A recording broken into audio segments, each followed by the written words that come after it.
manda embora. É tese, argumento, proposta de intervenção. Prova e ponto de vista, não dá mole, atenção.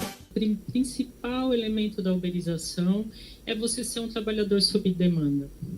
Todo o resto está vinculado a essa condição. E quando você é um trabalhador sob demanda, você passa a ser um cara disponível ao trabalho que só é recrutado quando necessário.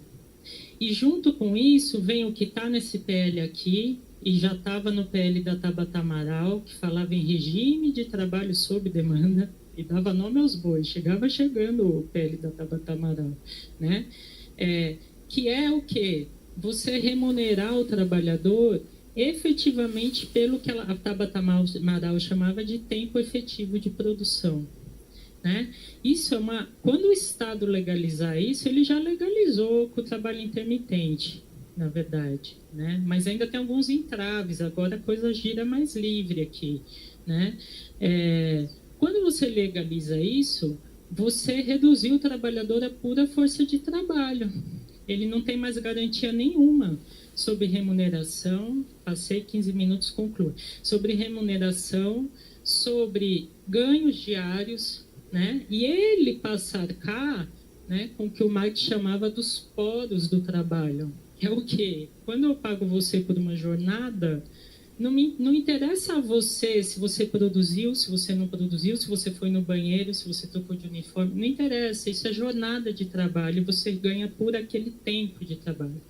O sonho do capital é eliminar os poros do trabalho. Nesse caso, os poros são inteiramente transferidos para o trabalhador. Então, ele arca com todos os riscos, com todos os custos da atividade dele. Vou começar, então, agora a apresentação da primeira parte do meu livro O Privilégio da Servidão, que trata do proletariado, do advento do proletariado industrial no setor de serviços. A parte 1 eu chamei de Entre a Corrosão e os Escombros. O que eu quero dizer com isso? Nós estamos vivendo um período, né, das últimas 3, 4 décadas de devastação de um certo tipo de trabalho que nós conhecemos, o trabalho taylorista e fordista, né, que, digamos, sofria constrangimentos, alienações, mas tinha uma certa regulamentação do trabalho, tinham elementos de contratação. No caso brasileiro, por exemplo, nós tínhamos a CLT, no caso europeu nós tivemos o desenho em alguns países chamado social-democracia, o welfare state, né?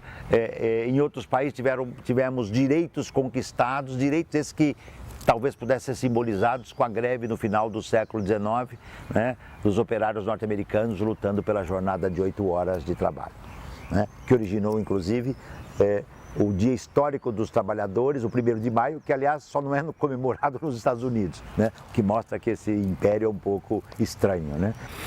O que eu trato nesse livro? Qual é a classe trabalhadora hoje?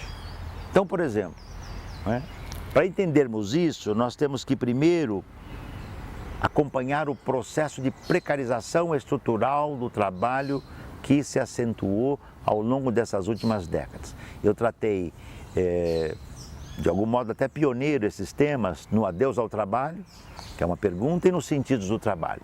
Que processo de corrosão do trabalho vinha ocorrendo? Fundamentalmente, isto se deu com o advento do taylorismo e fordismo, e no segundo momento, aí sim, a partir dos anos 70, com o desenvolvimento do toyotismo e das formas de empresa flexível.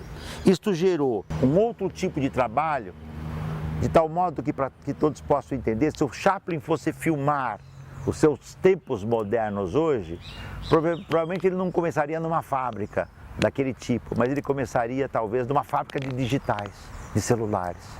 Modelo pronto, você amassa, joga fora. Ninguém precisa disso, rasga logo, manda embora. É tese, argumento, proposta de intervenção. Prova e ponto de vista, não dá mole,